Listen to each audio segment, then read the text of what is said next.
nations rise and fall upon good and bad leadership. So it's important that everyone should learn, should know, should master the practices, the ethics of leadership, because it's important in business, it's important in organizations, in companies, in churches, in schools. Whatever you do, you need to understand, you need to learn, you need to know what being a leader is.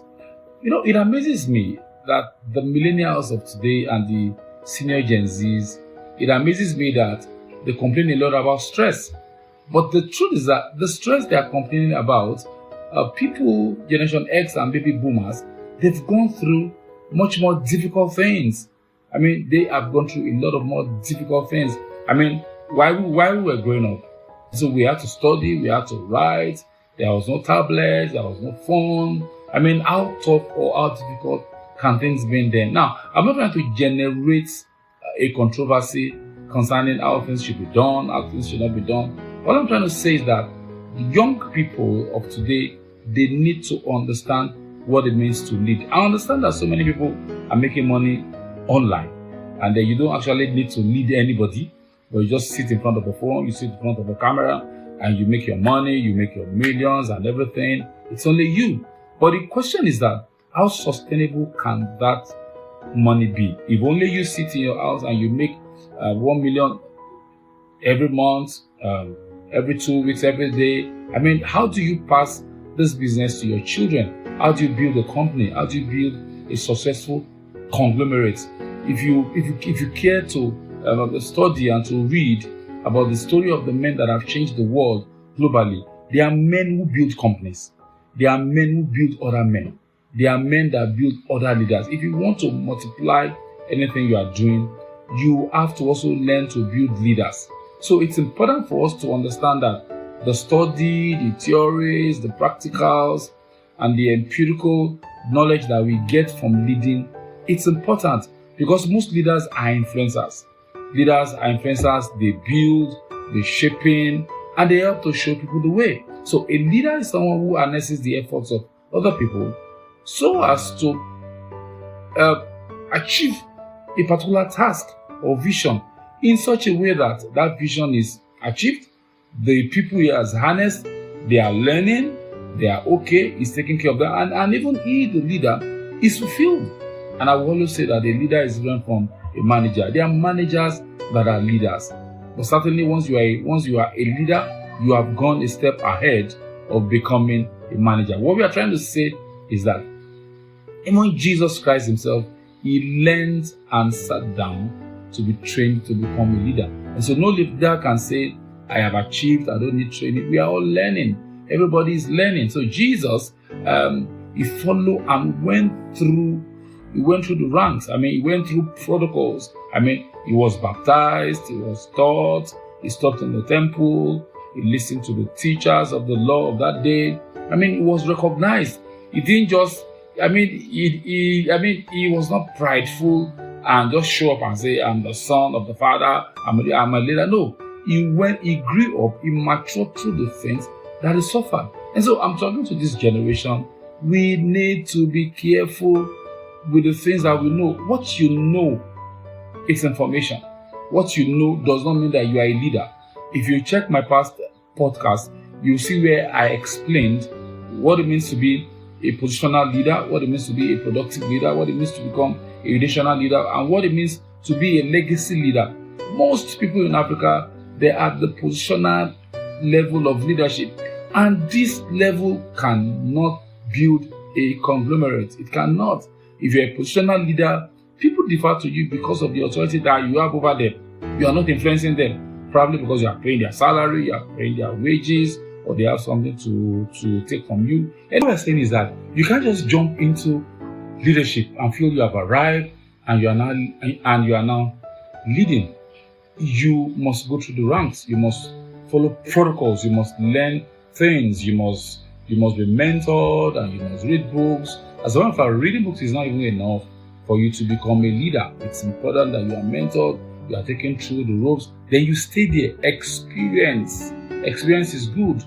Learn what you want to do. Be taught how to lead. Be competent. Know how to handle people and some other things. Now let's jump into this and quickly talk about the fact that even Christ, who was the greatest leader, was not accepted by everybody. The Bible says that he could therefore not do no mighty works in Nazareth. And he left and he went somewhere else where they accepted him. So not everybody will accept you as a leader.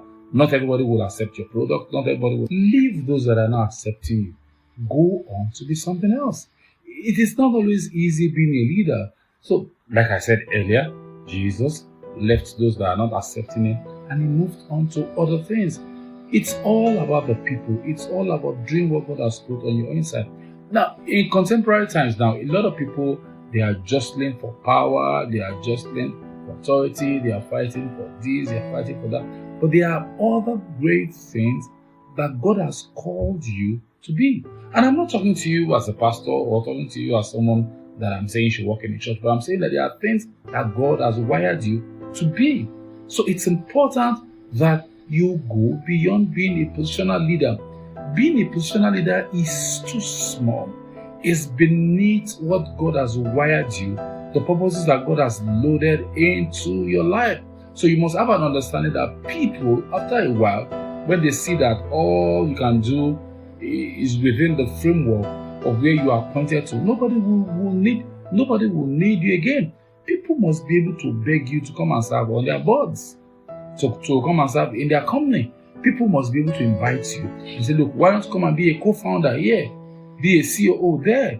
So it is not good when you are blacklisted. Positional leaders are very territorial. You make them a leader and they just trying to be the Lord and Savior over. I'm not saying it's wrong if you're a positional leader, and I'm not attacking this. I'm just saying that we should learn to go beyond it. Go on to something better. Go on to becoming a productive leader. Everybody wants a productive leader.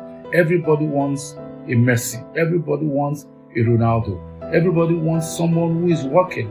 Even if you are rude in the game of football, as long as you can score goals, bang in 2-3 goals every day. You see, I love the way it plays out in football. They buy you for £100 and they put you, and after a week or 2 weeks, you play that 3-4 games, you don't bang in goals, they will remove you. Either they sell you, they loan you, or they bench you. What I'm trying to say is that let people know that you're a person of value. I remember in 1985, I think 85 or 87, when the Green Eagles, when they went to play football in Japan and they won that World Cup, there was a particular young man there. I can't remember his name now. I think it's Taiwo Iregua or Enigua or something. That guy was lifted up from Nigeria. He was injured and they still took him to that championship. I later learned that the guy was so good that they hoped that guy was going to recover.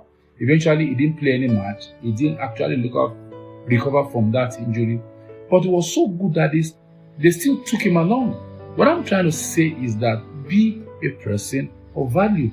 So, leadership is not a show of flex and muscles and jostling for power. It's not about commanding tone. It's not about this or that. Leadership is responsibility. The leader must take care of his team. I think we've said that. It's important that if you're a leader, you should have a team. And I'm not saying a team of 20 or 50. You can start with a team of 1 person, 2 people, and 3. I remember a guy, when he started his company, he did not have models at that time, and he used his wife. He used his wife as a model in his company. And when I saw the website, I saw the guy's wife as the model on their website. But now they've gone on to do better things.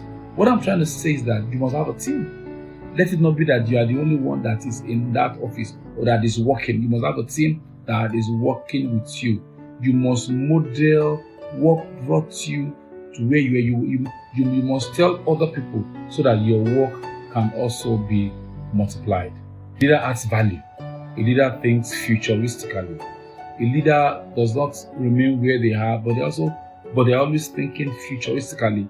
Yes, you've had some past success, some past glory, but move on from it. Move on to something else. Move on to another brand. Move on to something. Because see, there will always be a new kid on the block. Before Ronaldo came, we had some other people. We had other fantastic people. Before Messi came, we had some other people. Do you understand now? So there have always been people in football, people in basketball before Kobe Bryant, before LeBron. I mean, there were the Michael Jordans, there were the So there will always be people that will replace you. Do what you need to do there and step onto something else. So think futuristically, add value, think empowerment, think team and not mercenaries. It is a bad sign of leadership when you are bringing mercenaries in to come and assist and help you do your work. When you have a team, if you say your team don't know anything, then train your team. I remember somewhere where people needed to raise a team to come and do something, and they went to raise a mercenary for that particular occasion. And after they won and they did everything, they were supposed to come back and do something following what they have done. And the guy could not produce the team, and that's so bad. What I'm trying to say that a leader must have a team, must have a working team, must have a functional team.